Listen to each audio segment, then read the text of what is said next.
Welcome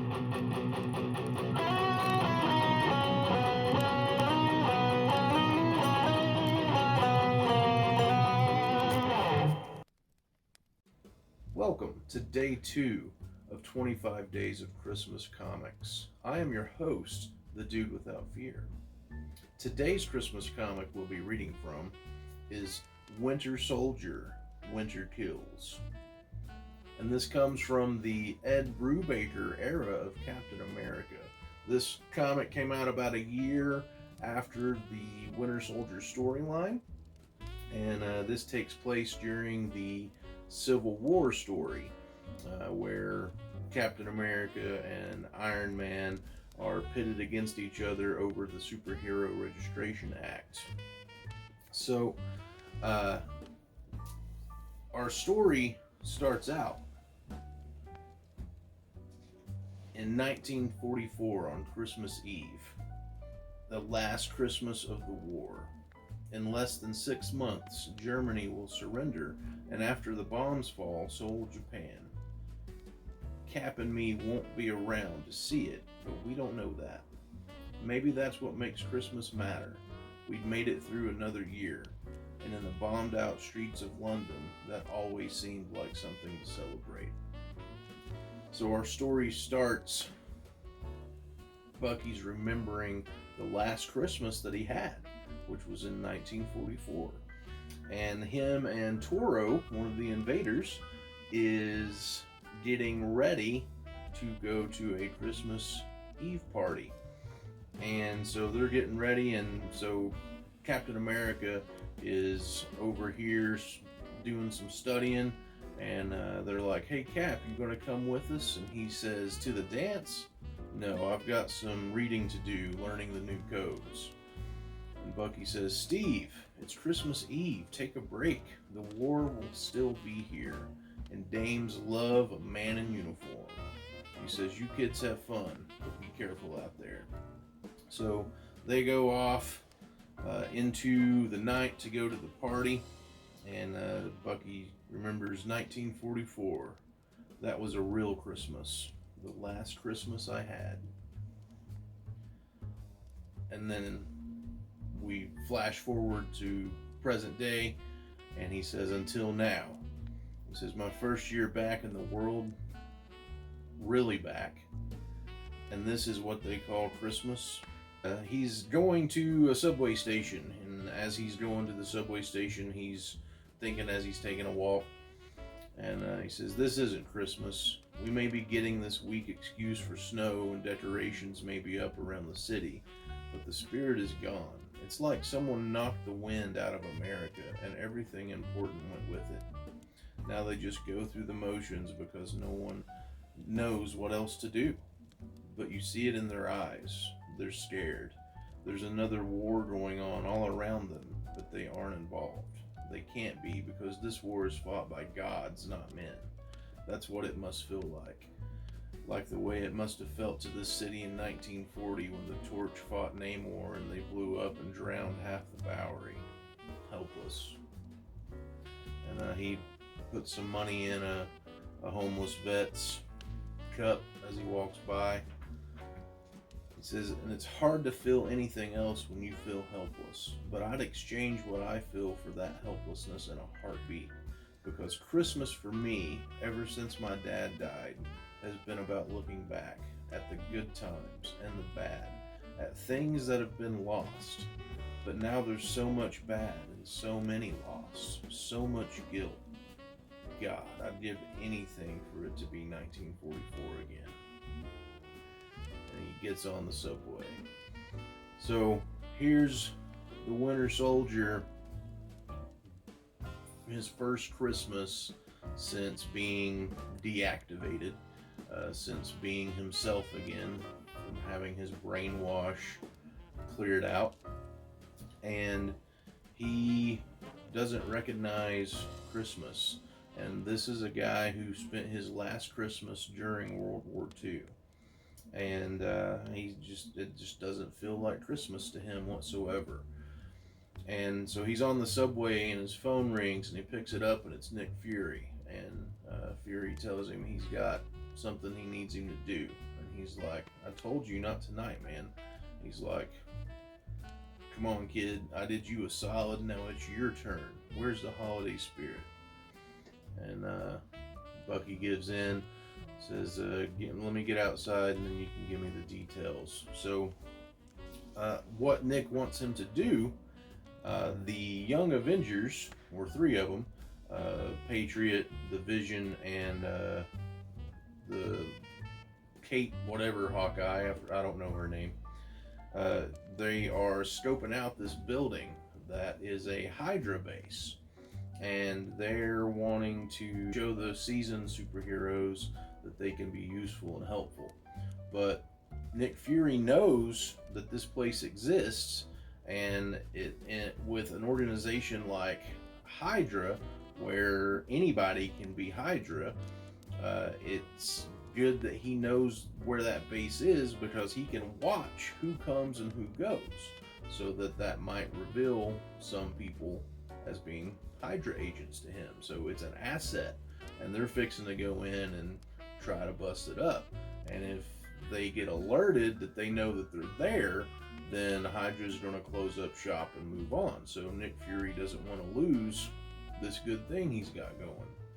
So Winter Soldier shows up on the roof, and they have a little spat, and they tell him, he beats them all pretty easily until the Vision sticks his fists in his chest, and while he's got his fists in his chest, he lets him know that, hey, I'm a good guy like you, I'm on your side.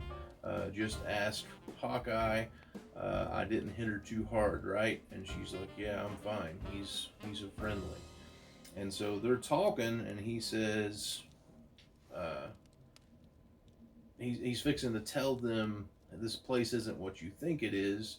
We need to get out of here. But he hears something, and so he grabs one of Hawkeye's arrows out of her quiver, and they're like, what are you doing? And suddenly the door bursts open, and there's a Hydra agent, and he chucks the arrow and hits him in the neck and kills him.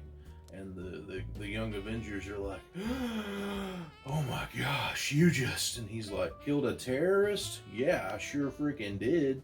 And he's like, don't worry, there'll be two more to take his place. And so he gets Nick Fury on his radio, and he says, hey man, it's blown, the Sentry found us.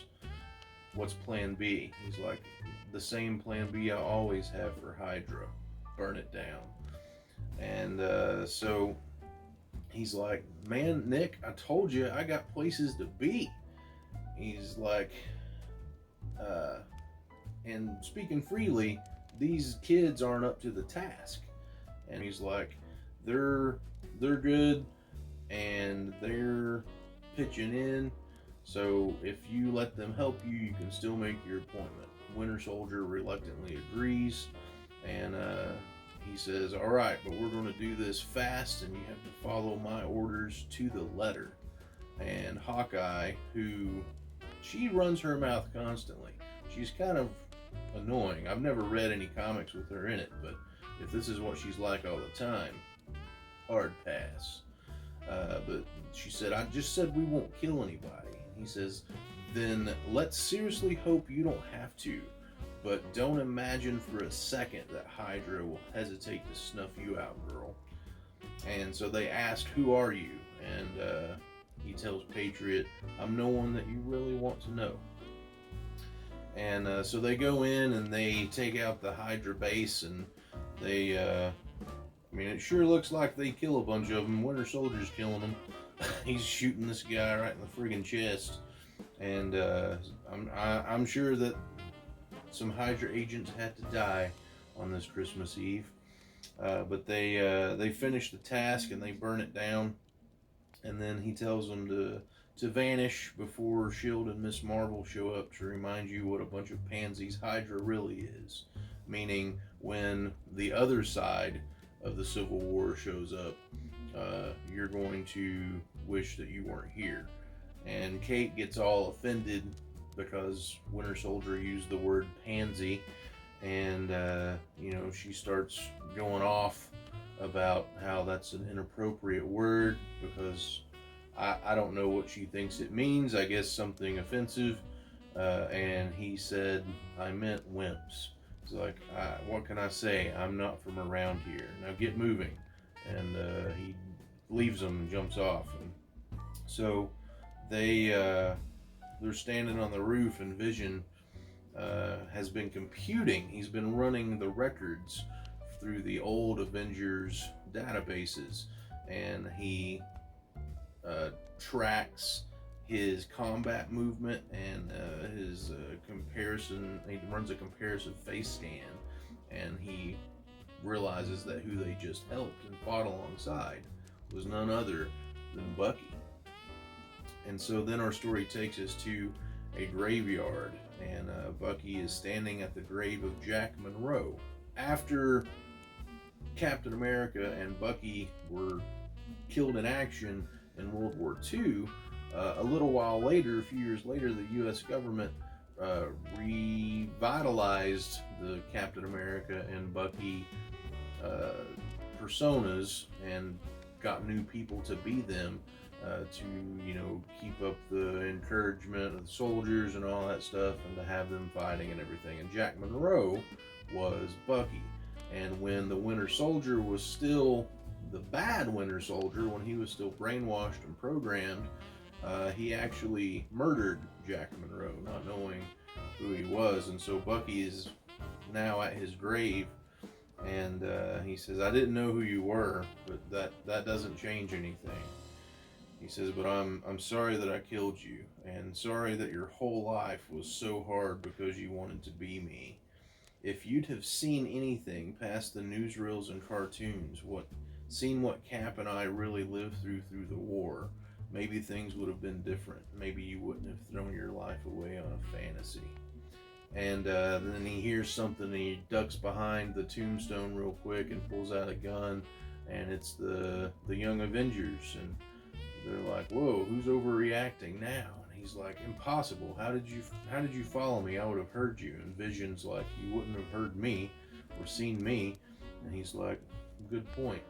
And he's like, why did you all follow me? He's like, well, we thought you were going to your headquarters. We didn't know you were coming to a friggin' cemetery to be all sad. And they yell at Kate for mouthing off again. And she's like, sorry. And he goes, we followed you because we didn't realize who you were. And Vision keeps saying, it's my fault, sir. We wanted to come. And he's like, why do you keep calling me sir? And Patriot says, because we know who you really are, Mr. Barnes. And they just kind of stare at each other for a moment. And he's like, you don't know me.